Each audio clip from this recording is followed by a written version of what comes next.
Hello everyone, my name is George, and today I would like to share with you information about our Tumo drapery tracks with Tumo rechargeable lithium-ion battery motor, part number 101 5504. As you can see right here, currently I have that motor plugged in. It's a magnetic special cable that is connected. As you can see, also has a little indicator that it shows green. That green means that it's fully charged. If it's gonna be battery low, it's gonna show red, and it will stay red until it's fully charged till green. This cable is regular USB cable for regular USB charger, and you can use charge it like this, which is similar to the phone charge. You have actually two ports, so you can charge phone and you can charge this motor overnight. Probably about, if it's almost empty, probably about 5 to 6 hours.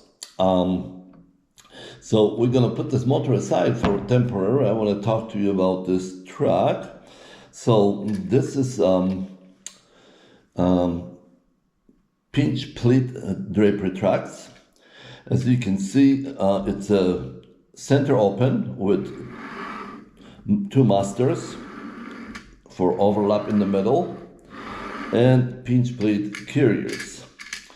As you can see on the both ends, there are the same end caps. And the reason for this is that you can attach the motor on either side of this track, well, for your convenience, basically, whatever you have closer. If you have the DC power, that you will need to match the closest outlet so you don't see the cables over the floor. But in this case, when you have a battery rechargeable, it doesn't really matter. You can put at either end the motor. Something important, those are the brackets for those extrusions. We have two types of extrusion that we can build for this particular Tumo drapery. One is the Tumo tracks and one is the classic. And it basically depends on the curves of because the classic rail we can curve a little tighter, and also on the mounting clips. I will show in another video separate about this Tumo with classic. Well, this is the mounting bracket for the Tumo. So let me turn this track around so maybe you can see this better. So basically you hook this up and attach like this and tight with the screw, with the screwdriver. Okay.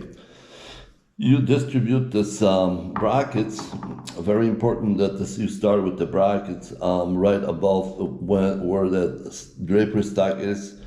So you might have to put like one here, another foot from it, and then the rest of them distribute evenly. So the weight is distributed nicely and even across the track, especially when the draperies are sitting at the stack, because where the concentration of the weight is. So let's also talk about those little things. Those are drapery return clips. Before you install this track, you have to put those in on either end of the track. Okay, they go into, let me bring this closer so you can see it. You can put them, you have many locations, 1, 2, 3, 4, 5, 6 locations. So normally you put them behind, so when you wrap the drapery around, you put a hook here and the drapery stays nicely covering the headrail on this side. And you have another one for the other end, and you do the same way.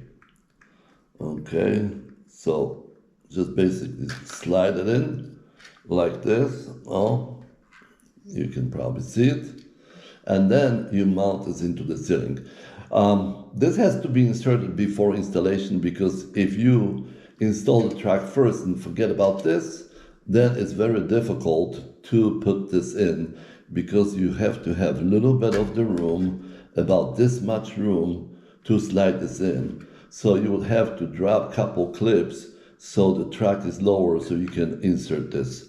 Otherwise you won't have the fabric to attach, and of course some of the people screw it in directly into the wall and making a hole in the wall.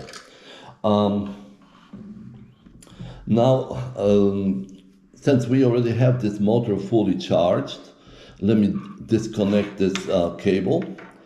And remember, this charger is unique, only available to us because of the magnetic connection and the indicator light. So that USB charger, please remember about this. Now let me show you what we have here. We have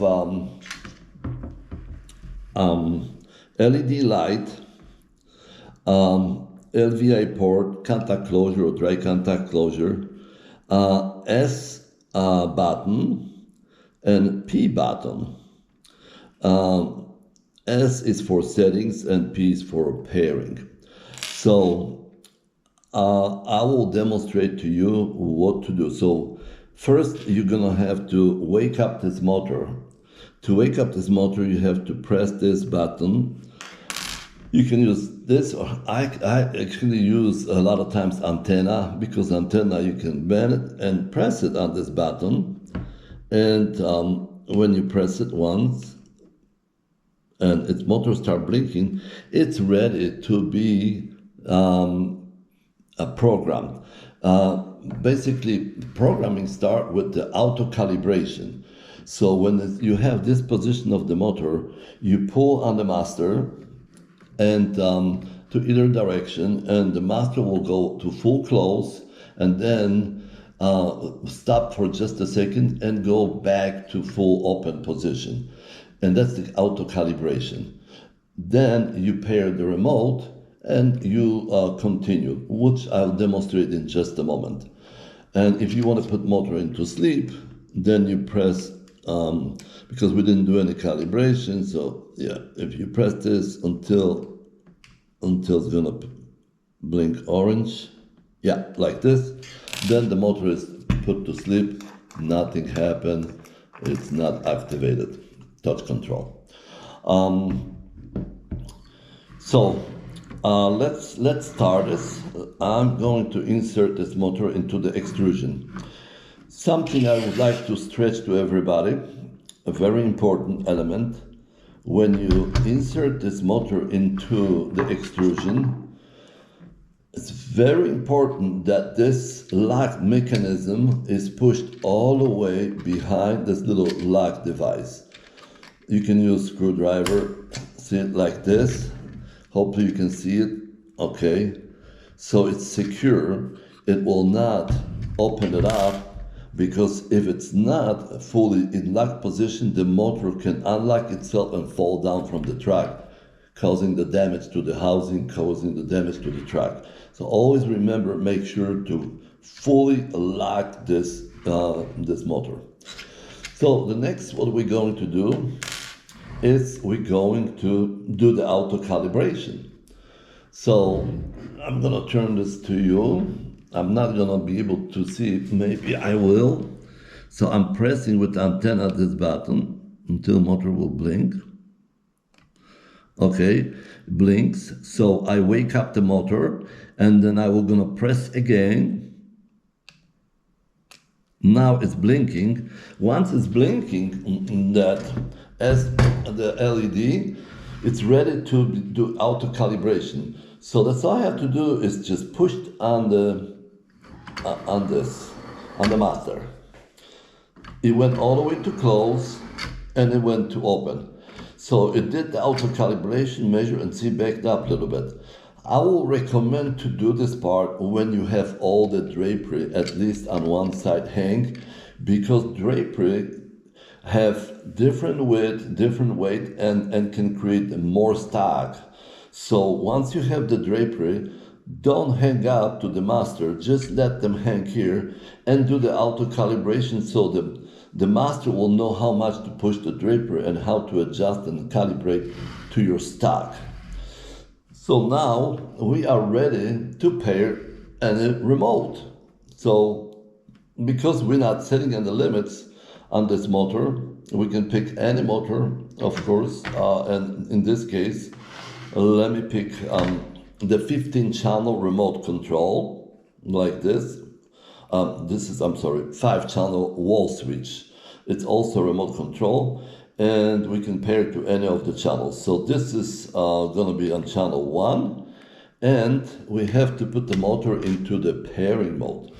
Now, you can see the little button with P. We're going to press. Let's see, I'm going to press. Okay, you see the solid green color? It's ready to be paired. So now we're taking this remote. We already select the channel. We're going to press open and close simultaneously until motor jogs. Motor jogs, and we can operate. So let's see. Close.